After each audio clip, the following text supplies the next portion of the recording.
بسم اللہ الرحمن الرحیم۔ السلام علیکم ورحمۃ اللہ وبرکاتہ۔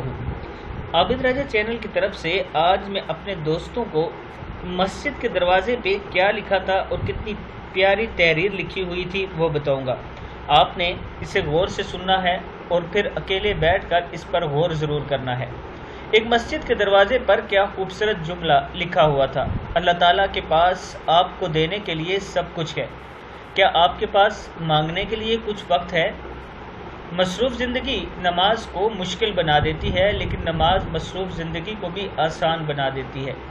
جب تم نماز نہیں پڑھ سکو تو یہ مت سوچو کہ وقت نہیں ملا، بلکہ یہ سوچو کہ تم سے ایسی کون سی خطا ہوئی کہ اللہ نے تمہیں اپنے سامنے کھڑا کرنا پسند نہیں کیا۔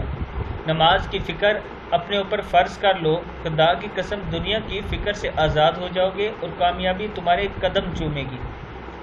دوستو، ایک بار بیٹھ کے ذرا ان باتوں پہ آپ نے غور ضرور کرنا ہے اور پھر کمنٹ سیکشن میں مجھے ضرور بتانا ہے۔ اپنی دعاؤں میں مجھے ضرور یاد رکھیں۔ السلام علیکم ورحمۃ اللہ وبرکاتہ۔